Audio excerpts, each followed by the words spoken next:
Yo, what's going on, guys? Welcome back to another video. In this video, we're gonna go over each and every fight on the UFC Pairs card. Honestly, like one of my favorite crowds out there is the Pairs crowd because they're always going crazy for each and every fight on the card. So I cannot wait to see these fights. I mean, the energy is gonna be absolutely unreal. I remember the last years they had a Pairs card like this.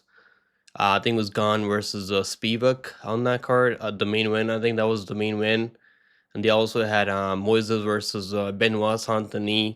So it was a really good card, man. That was one of the better cards of last year. They had, I mean, the French fans are some of the best fans out there. So I really cannot wait to get into it. I'm really happy that we're not going back to the dungeon after UFC Noche. UFC Noche was pretty good. I mean, from entertainment, it wasn't terrible. I mean, UFC spent a lot of money. UFC Noche, the production was pretty crazy. I've never seen graphics like that before. Hopefully they can make UFC Noche like a yearly thing. I would probably like that. I mean, I wouldn't mind seeing it like once every year. I know Dana White spent a lot of money on that, so I don't know if they're gonna be able to do that for every year. But maybe in the future they can implement that at least once a year. I mean, it wouldn't hurt once a year. I mean, for the UFC, UFC's making billions of dollars now, so it wouldn't be a bad thing for the UFC. I think if they go there once a year. But let's talk about these fights, guys. So first, let's talk about the card. I mean, this card's pretty stacked. We got 14 fights on this card. We got Hanato Moicano. Moicano cannot afford to lose, guys. I mean, he's fighting Benoit Saint-Denis, man. I mean, this is a really good matchup. Two top 15 ranked guys at lightweight, so this should be a banger. Both guys. This is a 5 round main event. That means someone's gonna get finished here for sure. There's no way this fight's gonna go the distance. Like the Maoli Marab. I mean, a lot of the co-main and the main event went the distance last week, which is disappointing. But this main event's not gonna go the distance for sure. Also, we got Nasruddin and Mavo taking on Brandon Allen. Number 5 ranked middleweight Nasruddin Mava coming off that big win over um, who did he just win out there and beat? I know he beat Delete. Oh yeah, he went out there beat Jared Cannonier, which was kind of early stoppage though, but still really good win for him there. He's on a huge win streak right now. Then he's taking on Brandon Allen, who's also on a huge win streak right now, coming off his win over Chris Curtis, which is a pretty close matchup. Let's be real. But either way, I mean, he's still on a pretty good run right now. I think he's on like a 6 or 8 fight win streak right now. So the guy's on an absolute heater right now. We also got William Gomis taking on Joanderson Brito. I remember Gomis was supposed to fight who was he supposed to fight? I think he's supposed to fight John Silva, right? Yeah, he was supposed to take on John Silva. And now he's taking on Joanderson Brito. I mean, this is a pretty bad matchmaking by the UFC for Gomis. I mean, they're really feeding him to the wolves here. Um, we also got my boy Bryan Battle taking on Kevin Jousset. Morgan Charriere taking on Gabriel Miranda. I know Morgan Charriere was supposed to fight someone else. He was supposed to fight AJ Cunningham. They were feeding him a can there. Let's be honest. I mean, also we had Jermaine Randy was supposed to fight Nora Cornolle. Ľudovít Klein was supposed to fight Nicholas Mota. So there's been a couple of fights that have been moved around, but still, I really hope all these fights that are on this card right now. We also got everyone's favorite OnlyFans girl, Ailín Pérez. He's on this card. She's taking on that Russian Darya Zheleznyakova. Lapilus is taking on Vince Morales. Vince Morales coming for a second stint in the UFC right now. He's on a win streak also the UFC, so he's getting a second chance in the UFC now. Let's break down this card, man. We also got Ian Cutelaba. I mean, I had those guys on one of my do not bet fight list. I mean, for sure, he's on my do not bet list. This guy Ian Cutelaba, I don't trust him or Span. I mean, these guys, him and Span, I think a lot of heavyweight. These guys I just stay away from normally. But let's break this card down, guys. First fight on the card is Bolaji taking on Chris Duncan. And the reason I'm gonna go with Bolaji here, not because I think he has a better striking. I just think he's got a better jab, and also like he knows he's gonna push forward. I think Duncan can probably have success with the wrestling here. He's a better wrestler. He's got better control on the ground. Well, he loves striking, man. He loves throwing that right hand, overhand right. and he likes striking out there. He likes making fights exciting, even though he should probably wrestle out there and he doesn't wrestle. Even that his last fight, I mean, against my boy Aloko, who lost pretty badly on UFC Noche, but Loco will be back for sure. I mean, I have no doubt about that. But yeah, he just he kind of cracked Torres, didn't wrestle at all, didn't shoot takedowns out there. And even the Asmu's fight, I mean, Asmu's got injured. His arm was broken in that first round, so Duncan was able to just outstrike him. I mean, because couldn't really throw any hands. That Oumar Morales fight, that's the fight where he was wrestling out there. He was taking him down, couldn't really hold him down for much long periods of time, but he was mixing in takedowns out there, to be fair. But the thing about Chris Duncan is that he's getting rocked in every single fight, man. And most of these fights, I mean, other than us moves, everyone's been like hurting him out there.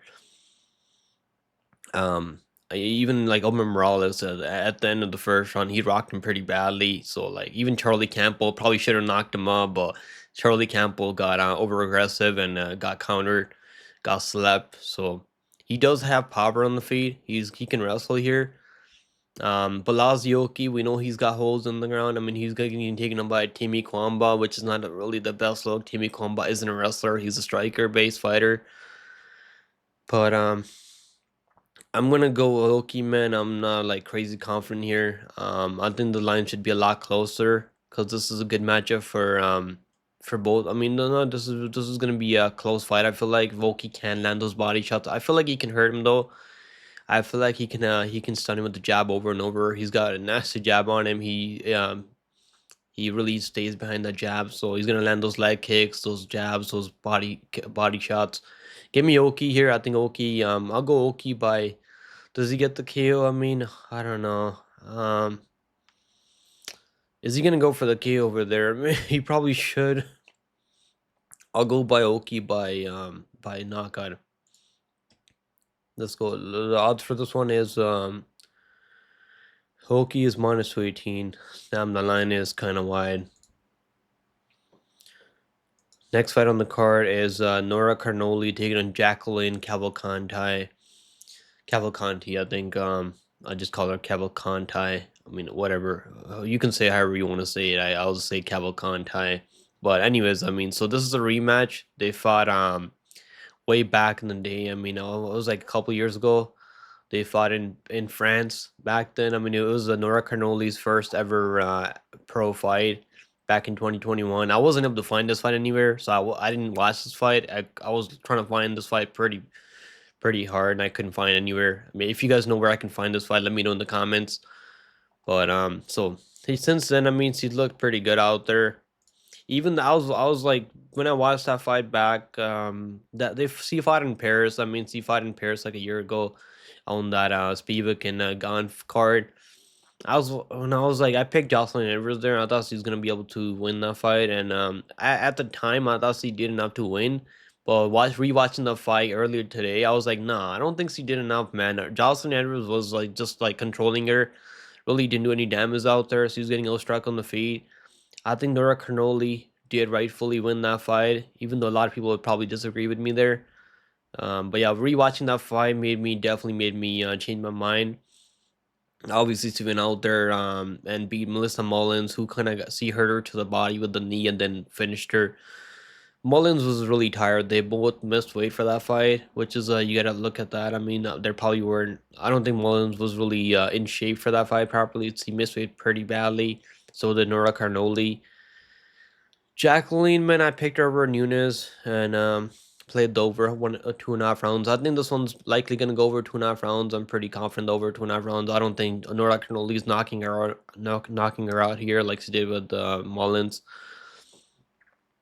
I'm gonna say Nora Cornolle can probably edge it out. Close decision. I like the plus 2.5 for Nora Cornolle. I don't think it's gonna be a 30-27 washout for Cavalcanti if she wins.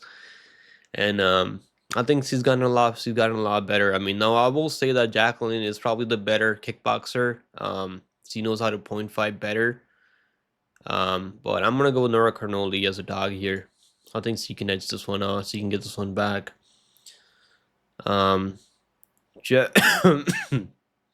Still kind of sick, guys, but I'm feeling a lot better now. So that's why I'm here breaking on the fights. Plus, I think I've seen her like plus 155, plus 145. Give me Nora Cornolle as underdog via decision. I don't think she's finishing her. Next fight on the card is Victor Altamirano taking on Daniel Barez. So this one is a pretty straightforward matchup here. So Barez is the more explosive striker. He's got more power on the feet. Is he gonna knock out Victor Altamirano, who's very tough? I mean, Victor Altamirano has a chin on him. He's really tough, and he's got cardio for days. I mean, he fought at elevation in Mexico against Felipe dos Santos. I think he probably did enough to win that fight, even though I did pick Felipe dos Santos. I honestly thought that he did enough to win. I was watching that fight back, and he was mixing in a lot of takedowns out there. I think he got like 9 takedowns over Felipe dos Santos. Couldn't really hold him down for much long though. When you get 9 takedowns, that means that you don't really have the best control out there. And he's not really a submission that doesn't really go for a lot of submissions on the ground. I mean, so it's not really like dangerous on the ground with this BJ. This one's gonna be a tricky matchup, man. Is Daniel Barr is gonna be able to land shots, big shots in her Victor Altamirano, because Altamirano doesn't really have much power. He's got good striking. He's really awkward on the feet. Doesn't have much power though, so I haven't seen him any. I don't think he's gotten any KOs in the UFC. Oh, he's got 1 KO. Lacerda. He knocked out Lacerda. I mean, holy shit. Okay, I'm not even gonna look at that too hard. But yeah, this one's tricky, man, because Barez hasn't fought since fighting Filo in his debut, and he lost in the Contender Series. So they signed him off. They let him go out there fight. They both fought Carlos Hernandez. Barez fought Carlos Hernandez back in 2021. Then he went out there, fought in UWC, got a couple of wins in regionals. He hasn't fought in over a year. I mean, I don't know what kind of cardio he has, man. He's finishing a lot of these people out there. Is he gonna finish Victor Altamirano, who's doesn't really get finished a lot out there? Is he gonna finish him though? That's what I'm wondering. Because if he can't finish him, I mean, I don't know how he's gonna win. Because Altamirano is gonna have the more volume out there, and he's gonna have the better cardio. He's really durable. You know, he's tough. I think he's tougher than Barez. Give me Altamirano via decision. I'm gonna say he gets it done by like close 29-20 in decision. But I'm just not that confident on Altamirano, man. Probably a live bet situation if you see him taking over the second, third round, because I think Barra is gonna come out there and swing for the fence. He's gonna look for the KO or the finish. But once he doesn't find that finish, he almost had Filo out of there early. I mean, he put him down badly with those body shots, those little kicks to the body. And this guy's got power, man. So he's definitely live for early KO. But if he can't get Victor Altamirano out of there, I mean, no one's been able to get him out of there in the UFC. I mean, Tim Elliott has pretty good BG, and he wasn't able to get him out of there with the submission or anything. So, and Felipe dos Santos has pretty good Muay Thai, and he wasn't able to hurt him, put him down or anything. He was able to rock him. I mean, a couple of times. It wasn't like he wasn't like almost out on his feet or anything. It wasn't like there was no knockdowns. I mean, so the guy has a chin on him. He's tough. He's got cardio. Give me Altamirano. I think he wins this fight via decision. I think he's underdog, right? Altamirano is plus 114, plus 115. Give me Altamirano via decision. I don't mind him as a dog. I think he's got a good chance here. Next fight on the card, we got Ailín Pérez taking on Darya Zheleznyakova. I think I absolutely got that name right. I mean, the first try, which is pretty crazy. Zheleznyakova. Damn, I just killed that name. Alright, here we go. So Ailín Pérez, obviously is the wrestler here. We got the striker Darya Zheleznyakova. Is Ailín Pérez gonna get takedowns on her? I think she is gonna get takedowns on her. I was looking for a reason to pick Darya Zheleznyakova as a pretty sizable underdog here. But the more I watch tape on her, like how easy she gets taken on in her fights, Yeah, just I'm gonna have to go with the Ailín press. Are the odds crazy? I think the odds are pretty crazy. Perez is pretty tough though, so I don't really see her getting KO'd on the feet.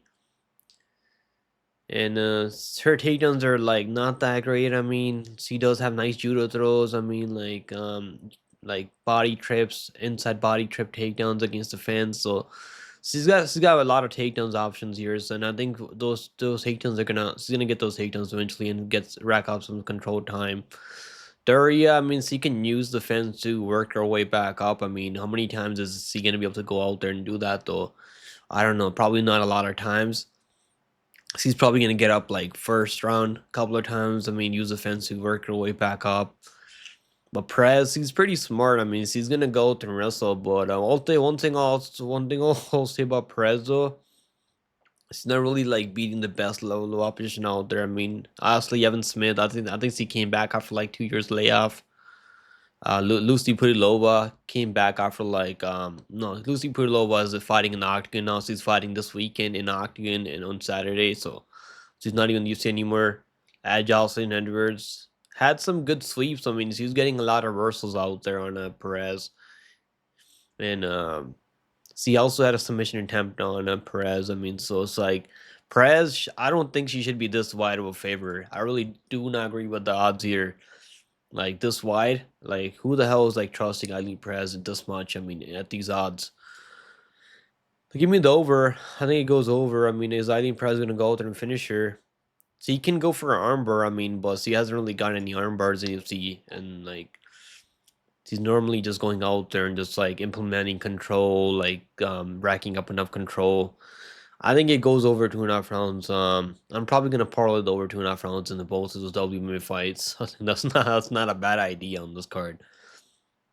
Give me Ailín Perez via decision.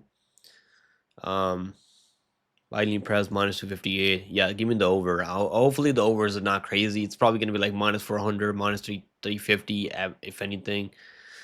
I'm sure it's gonna be at least like minus 400, minus 450, or minus 500. So you better get on the over 2.5 rounds early in the week and parlay that with something you like on the card. Perez via decision is my pick. Next fight on the card, we got Taylor Lapilus taking on Vince Morales. Good matchup, man. Vince Morales was in UFC. If you guys been watching UFC for a long time, you guys definitely seen Vince Morales. He was a good fighter, man. Really exciting fights out there. They got him. I guess didn't renew his contract because he lost to Jonathan Martinez and Mal Jones. I mean, both those guys are pretty solid. Jonathan Martinez I think he's ranked in top 15 still, even though he lost to Jose Aldo. And Miles Johns is close to being ranked in top 15, or he might be ranked in top 15 already. But yeah, lost to Chris Gutierrez via leg kicks. I mean, that happens. Chris Gutierrez is pretty solid. Beat Eamon Jahabi, who's pretty solid. Eamon Jahabi's on a roll right now. He's got a couple of wins in a row now. Four win streak for Eamon Jahabi now. So the guy fought Yusong Yidong. I mean, the guy's fought everyone. I mean, not everyone, I would say, but pretty solid level of opposition out there. But he's mostly a grappling based fighter. He can strike though.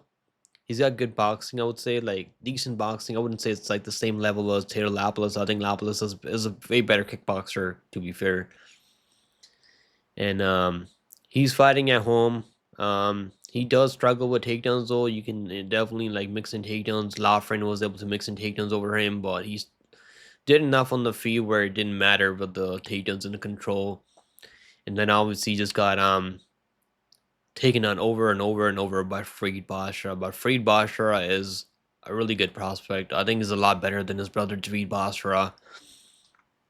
Went out there, beat Cody Stamen. Cody Stamen came back after like a year off. I was on him. I was on Lapilus there, but via decision. I was pretty confident there on Lapilus via decision.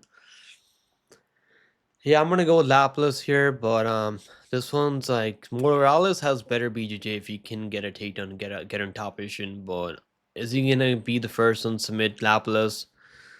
Not sure, man. I'm not sure to be honest. Um, give me Lapilus via decision. I think he's gonna do enough to nice. He's gonna land some nice leg kicks, body kicks. He knows how to mix it in really well. Throws good feints out there, so keep his opponents guessing. Morales, he looks pretty good right now. I mean, he's definitely finishing a lot of these guys. I mean, but Hunter Jur used to fight in the UFC, is now losing a lot of fights out there. He's no meme. Luis Guerrera, I know that was a can crush matchup for him there. Some of these guys in Ryzen, I mean, Tourette, Tuisihara was like one loss away from tying his record, wins and losses. Give me Lapilus via decision. Can he finish Morales? Like, I just think he fights really safe, man. I mean, Morales is really tough. He's only been finished one time, and it was via leg kicks. Grace Gutierrez. Lapilus does have the same type of style, though, but he's not that leg kick heavy. He'll, like, mix it into the body, high kicks, head kicks. If he might catch Morales with the high kick, I mean, he did kind of catch Stamen with the high kick, but Stamen has a chin on him. I mean, so does Morales. I'm going to say it goes over. I think Lapilus wins it by decision. I'm going to say, I think he wins by decision.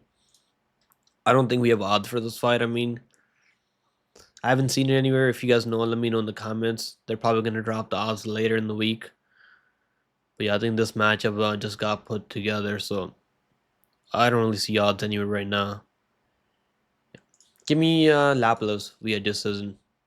Next fight on the card is Ľudovít Klein taking on Roosevelt Roberts. Ľudovít Klein was supposed to fight who was he supposed to fight? Nicholas Mota. And I was pretty excited for that matchup, man. I mean, but Mota, I guess Mota withdrew. I mean, maybe he had an injury or something. I'm not really sure what happened there. But now he's fighting Roosevelt Roberts. I mean, Roberts, good for him taking this chance, right? Getting another fight in the UFC. You never know. You might be able to pull off something crazy. Get a crazy upset. You might get a renewed contract because you're doing the UFC favor over and over. You're taking these short notice fights. Took on Matuszewski because Matuszewski's opponent pulled out from that fight, so he took that fight on short notice. Went out there, got stopped in the first round. I mean, but pretty tough matchup there. Got absolutely dominated by Ignacio Bahamondes. That was a veal kick that Bahamondes landed. I'm sure you guys probably seen it. Bahamondes, I mean, loss is not bad, but how does Roosevelt Roberts beat Ľudovít Klein? I'm not sure. Like, is he gonna go for takedowns here? Like, he's mostly a striker, doesn't have a lot of power on the feet. I think Klein's got him covered everywhere. He's a better striker, way better, way more dangerous on the feet, and he can wrestle. Like, we've seen him mixing takedowns with Ignacio Bahamondes, knocked down Ignacio Bahamondes. The guy knows how to. He's only 5'7". I mean, he's a former featherweight, but the guy knows how to use his reach and height pretty well. And he's really found his rhythm now, and I think he lost to Jai Herbert. The only reason that was a draw was because he got a point taken in the third round because Herbert poked him in the eye, so they took a point away from Herbert. He probably should have given a warning there, but other than that, he lost to my boy Nate the Train. Obviously, Nate the Train, baby. Nate the Train, I mean, obviously, that was at 145 though. So since he's moved up to 155, I mean, he looks solid. So I think the odds make sense here. Short notice opponent for Klein. I wish they gave him someone like in the top 15, but I'm sure not a lot of people are signing him to fight him right now. I'm sure like once he gets in the top 15, he's probably gonna get some good matchups. I want to see him versus like Fiziev. I mean, Rafael Fiziev or like Bobby Green or like Paddy Pimblett. There's a lot of good matchups at 155 for Ľudovít Klein. Or yeah, give me Ľudovít Klein. I think is he gonna finish him? I think he is gonna finish him. Roberts is pretty tough though. I mean, he has a pretty good chin. So is he gonna knock him out? Roberts is pretty tough though, man. He's not really out there getting finished a lot by KO. I mean, not like he's got finished by KO by Ignacio Bahamondes with a wheel kick. I mean, I'm gonna say he does finish him. I think he's gonna put a stamp on this fight. He's not gonna respect Roberts' power, and I think he's really gonna go for it. And I think he has the power to put him down and finish him. He almost finished Moises, but Moises was able to survive. I almost finished him 2 times. I mean, in the first round, and the third round, but yeah, he just couldn't really go for get the finish there. He's pretty close though, so I'm gonna say that he does go for a finish and he gets a finish on Roberts. I'll go TKO, KO, TKO, and I think the odds good parlay piece. I still I wouldn't mind parlaying him at these, even at these odds. minus 800. I think you better hop on it right now. Next fight on the card is Oumar side taking on Jung. Pretty good matchup. Jung is he was on a pretty good run, man, before his 3-5 losing streak in a row now. Like, he was on a huge run before. Like, yeah, I don't know how many wins he had in a row, but now I think he had like a bunch of wins in a row. Now he's on like a losing streak. He lost to Justin Jacoby, got KO'd by Justin Jacoby, which is not the best look. I mean, getting knocked out by Justin Jacoby, who I think is a fraud. I really do believe that Justin Jacoby's a fraud. Faded him with the Reyes. I'm glad Reyes showed and finally put away Justin Jacoby because he's so chinny. So getting killed by Justin Jacoby is not really the best look. And getting beat up by Devin Clark. I don't think Devin Clark's in the UFC anymore. Devin Clark's probably one of the worst fighters we've seen. People kind of gave Devin Clark so much respect because of his wrestling, but the guy is horrible. That Carlos Orberg fight, man, like, so so let me say one thing. So he was actually looking a lot better out there on the feet against Carlos Orberg. So it was a pretty competitive, man. I mean, I think Orberg was probably winning, but on the feet, I mean, it was pretty close. Then Orberg went out there in the third round, got a takedown and got a submission, and he pretended like he didn't tap. They had to replay that camera. They had to watch it on the replay, him tapping on. And yeah, this one's a pretty straightforward match. I'm in kickboxer versus grappler, and I'm gonna go with Oumar Sy. I think he's gonna get that takedown. He's gonna get a submission. I'm gonna say he gets it done by submission. I mean, everyone's submission. Yeah, I think it might be ground and pound. And he can also knock him on. Oumar Sy has got power on the feet. The guy's explosive. And he's a freak athlete. I mean, so the guy's got good wrestling, good grappling. I mean, good BJJ, good striking, high kicks, head kicks, power on the feet. Give me Oumar Sy, pretty confident Oumar Sy, and I think the odds do make sense here. I think he's gonna finish him pretty early. I think he's probably gonna go the most likely, likely path to victory is probably gonna be the submission. So I'm gonna go with submission. Oumar Sy, minus 500. I still think good parlay piece, even at minus. I don't think he's a fraud or anything. I don't think he's getting fraud checked here. So I think I don't think Jung. He's got some good kickboxing. I mean, but knocking out Kennedy Chukwu. I mean, Chukwu is super chinny. That's not, even OSP dropped Kennedy Chukwu. It's not even that good knocking Kennedy Chukwu anymore. Oumar Sy, I think he's a real deal. I mean. And he went out there, got a first on submission for Tokos, who's a fraud. Tokos is really a fraud. I mean, he really is a fraud. And somehow they gave Tokos a contract because he took that fight on short notice. And he went out there, got a takedown, subbed him right away. So the guy is solid. I think he's going to go out there, get another finish here. Probably early. I'm going to say like first, second on finish submission. Next fight on the card, we got Ian Cutelaba taking on Ivan Erslan. So I watched tape on this guy, Ivan Erslan, and let me just say, I was kind of disappointed, man. I mean, the guy looks like an absolute menace in his picture. Damn, this guy's eyebrows looks huge. I mean, holy shit, look at this guy's eyebrows. Anyways, I mean, so Erslan, like, he's just a power puncher, kind of a brawler. He throws a lot of hooks out there. Not really a lot of setup. I mean, he's not really going to be... He does throw the jab out there, but it's not really like that quick. Cutelaba, I mean, I don't know, man. Cutelaba just... He's got one win. I don't know how many fights. I mean, how many... Like, he's like 6-9 in the UFC. I don't even know how the hell he's still fighting in the UFC right now.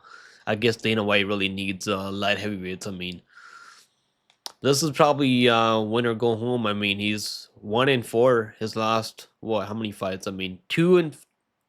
I mean, 2-6. I can't even count. 2-5. Yeah, 2-6 his last not 8 fights. Yeah, I can't do math, but anyways, I mean, it doesn't matter. I guess he beat Claire Roundtree back in 2019, back when Claire Roundtree wasn't really putting it together. Yeah, I'm gonna just fade Cutelaba because the guy you can't really trust him at chalk. I mean, he's still minus 125, probably because all the experience that he has. And even Erslan, he's got some power. And he is kind of mid, though. I don't think he's really that dude. But the guy's got some power. I mean, can he defend takedowns? Cutelaba, is he gonna wrestle out there? Doesn't really wrestle a lot out there. So I don't know if he's really gonna wrestle out there. I just don't trust Cutelaba's fight IQ anymore. I'm just not even gonna pick him anymore. I picked him over Felipe Lins because I like probably can go out and wrestle him. Just didn't do anything out there. I mean, just got pieced up on the feet and got leg kicked to bits. And yeah, it's just I'm gonna go Erslan by. Does he get the KO? I'll go KO for Erslan, man, but super low confidence in Erslan. I don't even. I think he's okay. I mean, but this fight, I mean, against Beam, this guy was like Beam is actually a pretty slick kickboxer. He's pretty quick for his size. The guy knows how to move in and out of range. I mean, my bad for mumbling there. But the guy knows how to move in and out of range. He's kind of like the other guy that fought recently. He fought Manyfield recently. What was the name that I can't remember his name. It's not escaping right now. But the guy that fought Manyfield recently, that Russian guy, he's kind of this guy Ibrahimov. I mean, Ibrahim Kuziguyev. I mean, this guy was pretty quick, so he just couldn't really figure him out. It was a 5-round matchup. And then I watched a couple of these other fights. I mean, like Raffo is actually pretty good, so that's not even a bad loss. This guy was like 40 years old, I think. So like some of these guys that he's out there fighting are like way out of their prime. This guy, I think he's like 40 years old or some shit. Like he's 43 now. I mean, so like this guy that he fought was in his prime. But yeah, I don't even know how legit he is. He's 3-2 in KSW. That's not really the best luck for barely hanging on to your positive record in KSW. I'm just gonna pick even Erslan because I just can't pick Ian Cutelaba anymore. That's just simple fact. He might go out there and if he goes out and wrestles, I mean, which he can wrestle out there. We've seen him go out there and wrestle people. He went out there wrestled Devin Clark. I think he wrestled Devin Clark and just hasn't been wrestling since then. And even Tanner Bozer, I mean, that was kind of early stoppage, but he was landing shots in the clinch against Tanner Bozer. And then yeah, give me even Erslan, KO, TKO. At least underdog, I mean. If Cutelaba was a dog, I'd probably lean towards Cutelaba, but yeah, give me Erslan as a pick. Next fight on the card is first GM taking Matt Frevola. Pretty good matchup here. First GM is kickboxer. He's been working on the grappling part of his game now. Mostly a point fighter. Him and like William Gomis pretty much do the same thing. They don't have any power on the feet. Can't really drop people. They're not really out there hurting people. It's mostly just to score points in the judges' scorecards. That's basically what they do every round. And Ferrola's out there trying to knock your head off. I mean, he's actually trying to like send you to the into the stratosphere. Whereas first GM is just trying to like baby tap you over and over. Like he's trying to tickle your fucking face over and over. It's like this guy's got no power, man. I just like he's pretty good at what he does though. Like doesn't really throw a lot of volume though. He's like kind of low volume. In that Jai Herbert fight, he just kind of clinched Jai Herbert. Claudio Puello's fight, he was getting taken on, but he was on the feet. Obviously, he's a way better striker because Claudio Puello's is a BJJ nerd and can't really strike. I picked him with Claudio Puello's, obviously, and I can't remember if I picked him with Jai Herbert. I think I did pick him Jai Herbert. Beat Michael Figlak, I mean, got stopped by Terrence McKinney, I mean, not McKinney, my bad. Matt Frevola, man, I'm just gonna go with Matt Frevola here. Is he gonna wrestle though? I really hope he wrestles out there. I don't know if he's gonna wrestle though, because he said he's not gonna go out there and point fight. I was tweeting on Twitter. I mean, he replied to one of my messages on Twitter. He's like, "I'm not looking to point fight out there, dude. I'm gonna like go for the KO." He didn't say that. He didn't say the second part. I mean, he just said he's not gonna point fight, but it's probably what he means, right? That he's not gonna just wrestle or like. So is he gonna get on the inside of first GM, who's got a reach advantage over him? He's a lot taller than him, lankier. Frevola, like I don't think he's the best technical striker. He just throws a lot of hooks in the pocket. That's where he's really good at. He's chinny as well. I mean, he's pretty chinny, but I don't think that's gonna be a factor here. Because GM not really knocking at anyone out there. In the UFC, he's got no knockouts, 5 decisions in the UFC. Give me Frevola. I'll go Frevola, man. But GM is 27 years old. I mean, I don't know, man. I don't know. I'm just not sure if our GM is gonna be able to get respect on the feet. I think Frevola can probably wrestle. Like he wrestled Turner. I think Turner, like his taking defense is just similar to first GM. I hope he wrestles out. I really hope Frevola wrestles. Well, if he doesn't wrestle, on the feet, I mean, if you can find those hooks in the pocket, if GM just stays at range, doesn't get up close in the pocket, I mean, he probably can point fight his way to a decision, which I don't want to see. So I really hope Frevola goes out there and gets it done, man. Losing to Benoit Saint-Denis, he was on a pretty good run before that. Give me Frevola via decision. No, not decision. I mean, I'll go by. Damn, man. First GM has never been KO'd. I mean, but this guy goes out there, knocks out everyone. Give me Frevola by KO TKO. He might just wrestle and win by decision, but it's probably gonna be unlikely. Frevola right now is minus even money right now. That means minus 166. Now he's minus 110. Give me Frevola, even though he's 34 years old. I mean, but I'm not really that high on first GM like everyone else. Next fight on the card, we got Morgan Charriere taking on Gabriel Miranda. So here we go, man. Gabriel Miranda. I mean, Charriere was supposed to fight. Who was he supposed to fight? He was supposed to fight. Was he supposed to fight AJ Cunningham too? So who? Okay, I thought. Yeah, okay. He was the one that was supposed to fight AJ Cunningham. I was confusing with Ludwig Klein.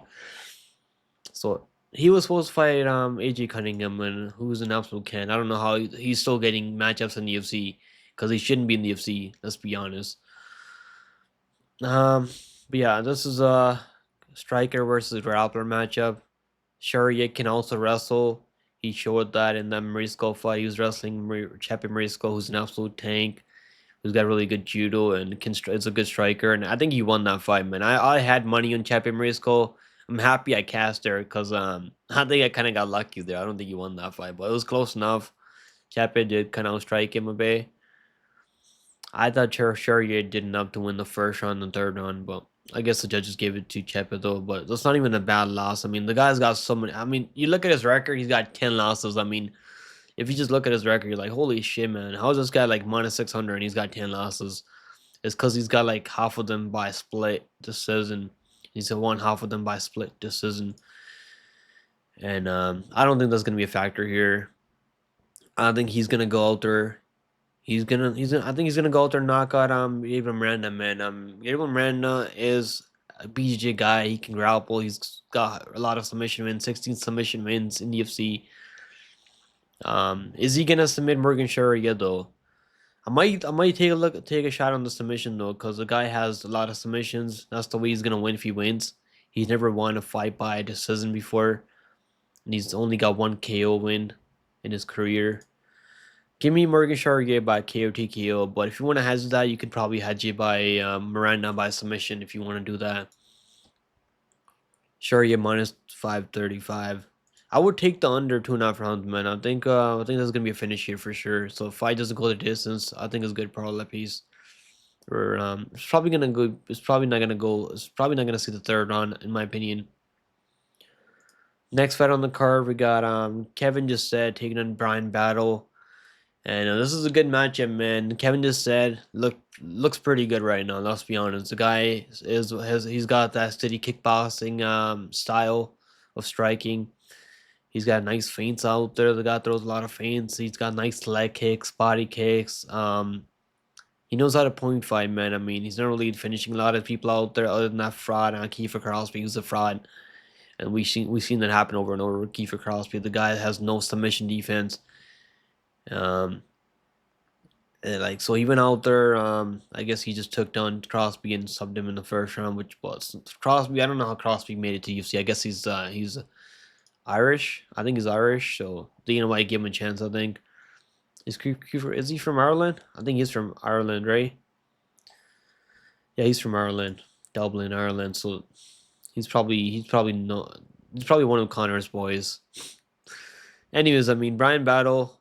I'm gonna pick Bryan Battle here, man. I mean, am I a little bit nervous? I kind of am because Kevin just said looks pretty good, but he absolutely outclassed Kevin Kanan Song. He just a one step ahead the entire time. Was outstriking him. Was piecing up Kanan Song, but Kanan Song's now fighting at I think does he fight at 155 or I think he fought Ricky Glenn recently. So is he like still fighting at 155 or was he fighting let me see. I'm gonna make sure. That was at 170. Okay, so Ricky Glenn was moving up, never mind. But anyways, I'm gonna pick a Bryan Battle, man. I think he's fought the way better opposition out there. Even outside the UFC when he was not in the UFC. I mean the guy fought Impact Kasangane, who's on absolute heater right now. In PFO, in running through opposition.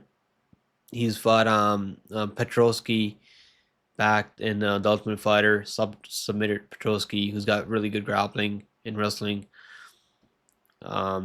Beat Gilbert Urbina in his back. The Gilbert Urbina is like kind of mid though, but still like I feel like the competition that he's out there facing is a lot better. But I'll give just say some credit. He fought on GDM Jack Della Maddalena, and it was a stop as we got cut. So the guy's like not completely horrible. And he looks pretty good right now. He's definitely like filling into that 170 frame. Yeah, I'm gonna go with Battle though. I think he can match him in the striking, and I think he can level change. And I think in the second, third round, I think that's where Battle's gonna take over with this grappling. Maybe he can make some takedowns. I think he's got better grappling than just say. We haven't really seen just says takedown defense has this, so we don't know what kind of takedown defense this guy has. Even on the feet, I mean, Battle's not a bum on the feet, so I think striking is okay. We've seen him get rocked by AJ Fletcher and recover, come back in the second round and get a finish. I mean, over Fletcher, who's obviously got T-Rex arms. I mean, let's be honest, but still. And then he was absolutely piecing up Angelusa, and then Angelusa just quit. That's basically what happened. Angelusa just straight up quit in that fight. He knew he was losing that fight. He's like, I don't want to fight anymore. Then after the referees called it off, it was no contest. He's like, let's fight now, let's fight. What are you doing right now, bro? Angelusa, you absolute scrub.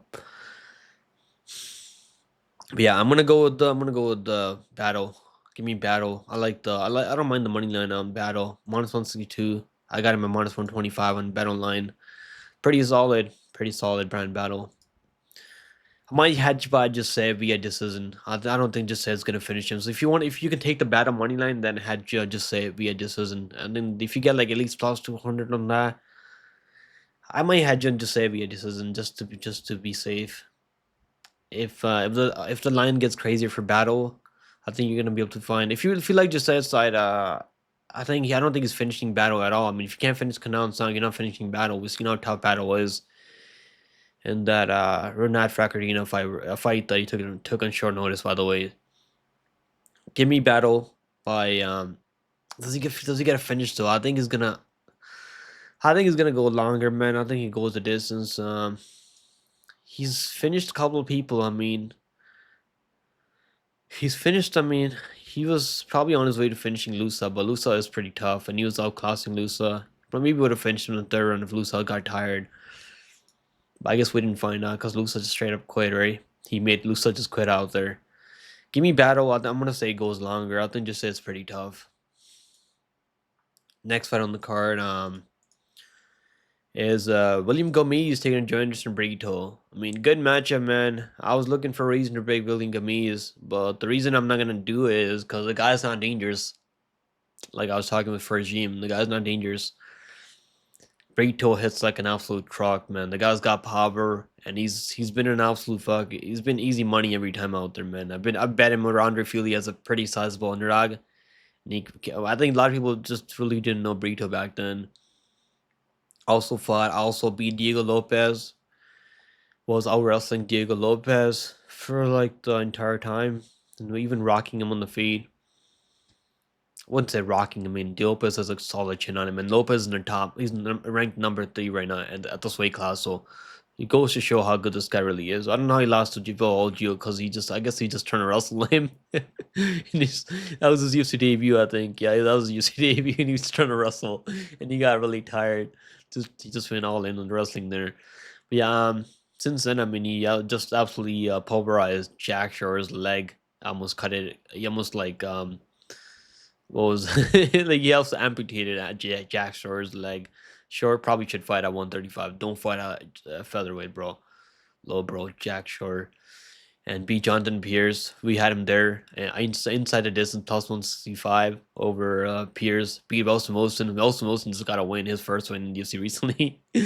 So obviously, man, Burrito. I think he's gonna roll here, man. I was like, the line hasn't really moved much though. Because I guess people maybe think Gomis can probably just point fight from the outside, but I don't think it's gonna happen. I think Brito's just gonna walk forward, put pressure on him. He's not really gonna give him respect on the feet. I don't think Gomis can rock him on the feet. I don't think he can finish. I don't think he can take him down. I don't think he can submit him. So like, how does he gonna? He's gonna have to stay safe for 50 minutes, and I think Brito's gonna every time Brito lands a shot, it's gonna make a big difference because those are the shots that's gonna score points instead of Gomis just point fighting out there. Give me Brito. I want to say Brito goes out there and does he get a submission though? I mean, Gomis is pretty durable though, like, but he hasn't really fought a lot of people. He's got one submission loss back in by Morgan Charriere back in 2016. Damn, submission getting subbed by Morgan Charriere is pretty crazy. I'll go submission for Brito. I think he can if he takes his back. I mean, he's gonna submit him. He's pretty dangerous if he can take your back. And give me Brito by submission. I'm pretty confident Brito's gonna get this one done. Minus 265. I think it's pretty solid, man. Good parlay piece. Next fight on the card is Nasruddin Imavov and Brendan Allen.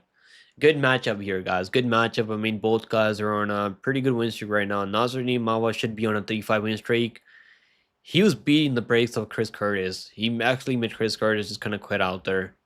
Let's be honest. I mean, I had money on him there, and that's probably one of the reasons I dislike Chris Curtis so much. And because he was pleasing. I mean, I got a pretty good line on the Marvel there. I had him at minus 135, and it was looking like easy money because he was taking on Chris Curtis, showed that he improved his wrestling there, and yeah, he was absolutely outclassing Chris Curtis, man. And then obviously there was a head clash. It wasn't even that bad. And then Chris Curtis started crying. He's like, I don't want to fight anymore. I don't want to fight anymore. Let me just go home. Let me deactivate my Twitter and cry in my bed. That's what happened there. Chris Curtis, crybaby, disabled his Twitter, disabled his Instagram, I think. He's probably one of the jazziest fighters in the roster right now, middleweight. I don't know how him and Strickland are boys. I really don't get it. Chris Curtis, crybaby, quit. Then obviously went out there beat Roman Dolidze. I don't know how the hell that was a majority decision. Should have been 50-45. Let's be honest. 50-45, straight up 50-45, and I don't get the scoring sometimes with these judges. Like, how was that even a close fight? I just don't get it, man. I mean, he was finished. He almost finished Dolidze like 5 times in that fight. I think he almost finished him like 4 out of 5 rounds. Almost finished him in every round. But the referee just let it go on. And I think Dolidze has like similar style to Brandon Allen. Brandon Allen's probably like a lot slicker, his grappling, but I think Imavov has worked on the grappling, man. Then obviously went out there beat Jared Cannonier. He was kind of getting clinched in the clinch against Cannonier.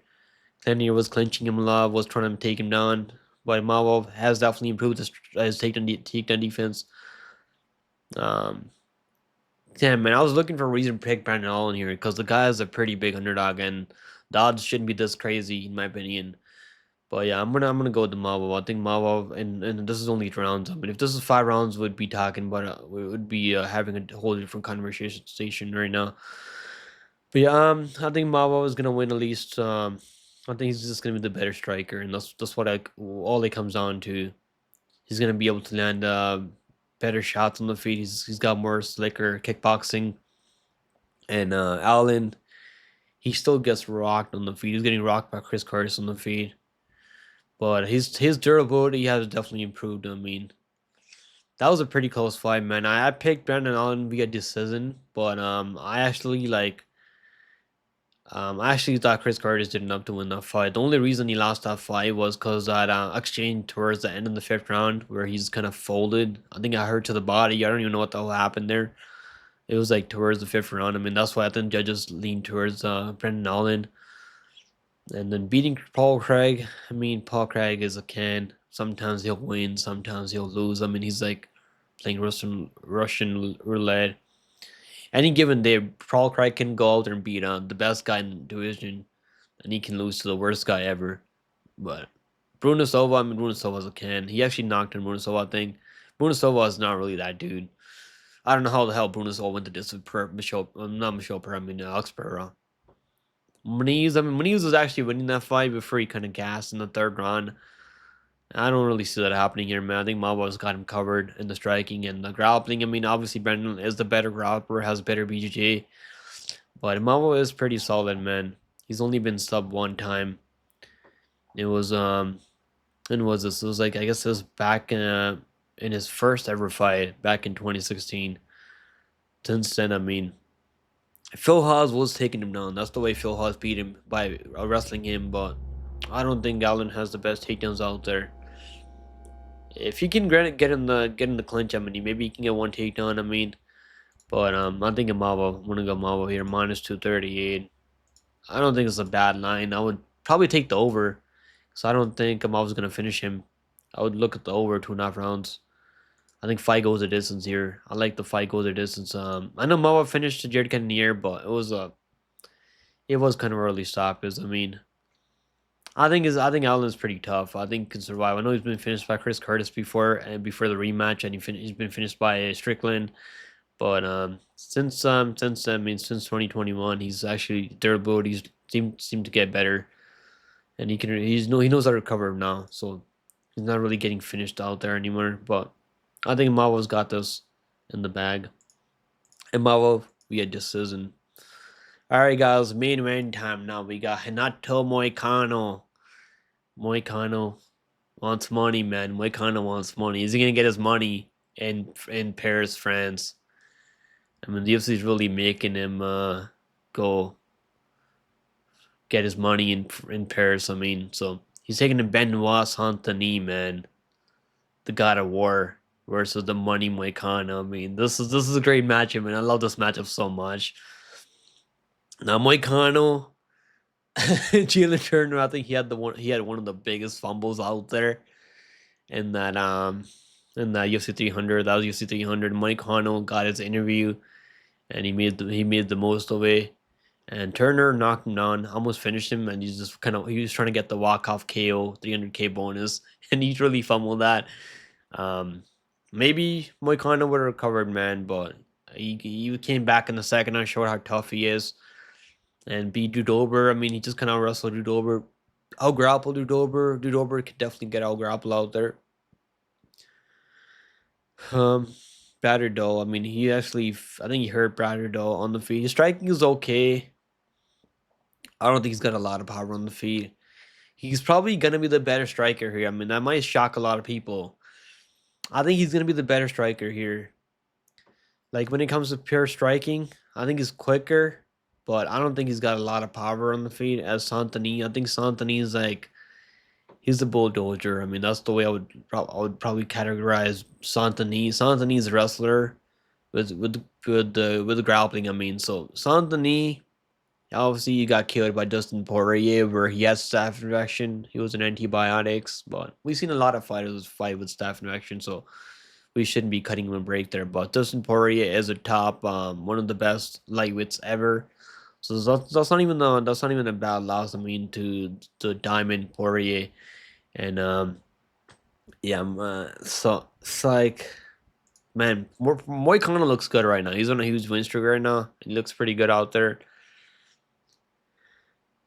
Like, is he gonna finish Benoit Saint-Denis on the ground? I mean, that's if he finishes Saint-Denis, it's gonna have to be like with a submission or something. Is he gonna submit Saint-Denis on the ground? I don't know if I see it happening. This is 5 rounds, by the way, so man, I mean, 5 rounds. We haven't really seen Saint-Denis go 5 rounds. I mean, his first ever 5 round fight was Dustin Poirier, and obviously that didn't go 5 rounds. It only went like not even 2 rounds. So we still don't know a lot about Saint-Denis. I mean, and Moicano getting his, I think this is his first ever main win. Was this? I think this is his first ever main win. I don't really see any other main win that he had. Maybe he had another main win that was no, okay, this was the main win. I mean, he's actually had a couple of main wins, and got finished in the first one by John B. John B was a menace in his prime though, but I guess he's actually had 5 round main wins before. But normally doesn't go long in fights. Normally finishing people out there. Okay, man, this is definitely a tough one, man. It's definitely a tough one. Saint-Denis fighting at home. You know he's gonna be prepared. He's gonna be hungry, more hungry than ever. He's only 28 years old. I mean, barely, almost 29 years old now. He's gonna be hungry. He's gonna be wrestling out there. He's gonna be just like going forward with his chin out right up in there. I really hope he works in the striking defense, because he has to work on the striking defense. I'm still like deciding who I want to go with, man, because I like Moicano. I like listening to his podcast. It's pretty hilarious. Him and Gilbert Burns. But I'm gonna go with the French guy here. I'm gonna go with the Benoit Saint-Denis, because I feel like he's gonna be able to implement that wrestling and stay safe on the top position. And I feel like on the feet, I mean, on the feet, it could be I think he can land the better shots in the clinch, land some better elbows in the clinch. Moicano has striking, but it's not really like diamond Dustin Poirier level striking, right? He doesn't really have hands like Dustin Poirier, power like Dustin Poirier. Doesn't really have boxing like Dustin Poirier. Give me Saint-Denis. I think ground and pound. I'll say KO TKO ground and pound for Saint-Denis. I think he'll probably finish him in the second on. The one thing I'll play is probably fight doesn't go the distance. I think it's a good parlay piece here, because there's no way this fight's gonna go the distance. I can tell you guys that right now. No way this fight goes the distance. So there you go, guys. We went through the full card for UFC Pérez. If you guys enjoyed the breakdown, make sure you guys like and subscribe. I'm still recovering from my flu. I feel a lot better now, so I was able to watch tape the last 2 days. I've been watching tape since last night, so I was able to get this breakdown done tonight. So it's almost 2 a.m. for me right now. I gotta wake up in a couple of hours, so make sure you guys like and subscribe, support the algorithm. If you guys want to support the channel, you can become a member. And if you guys are interested in my bets, there's a link down below in the in the description. I mean, we've been in pretty well. I mean, last week was a losing week for UFC Noche. I had some bad bets there, but we still, like, out of like last 8 wins, I mean, that was my only losing win. Last we won money on Contender Series, so like we've done pretty well. I mean, this year like 14% ROI now, so I'm not really gonna let one week, a bad week, get me down. So you're gonna have some bad weeks from time to time. It's part of the game. You gotta just learn to live with it. It's like anything out there. I mean, you buy stocks, you're gonna have some bad. Like you're gonna take some losses sometimes. As long as you do well in the long run, that's all that matters. So also do your own research, guys. Make sure you guys do your own research. Don't just blind tail my picks. I always want to let you guys know that. I mean, if you guys are actually betting your money, make sure you guys do your own research before you put your own money down. And also, like, only bet as much you're willing to lose, man, because there's no guarantee to this game. I mean, anything can happen in the fight game. I mean, someone can get disqualified in a fight. I mean, you never know. Like, this is a crazy sport where we bet on. So like, there's no guarantees in this game, man. So like, make sure you guys keep that in mind when you're putting money on it. And I'll see you guys next one, man. Take it easy, guys. Hope you guys have a good week, man. And I'll see you guys in the next live stream. I'm probably gonna go live for the next maybe Octagon. I'm probably gonna go live for Octagon this Saturday, and maybe LFA this Friday. So I'll be back with the live streams. And my voice sounds pretty messed up right now, but it's because of the flu. So hope you guys don't mind my breakdowns with my voice like this, but it is what it is, you know. All right, guys, take it easy. Later.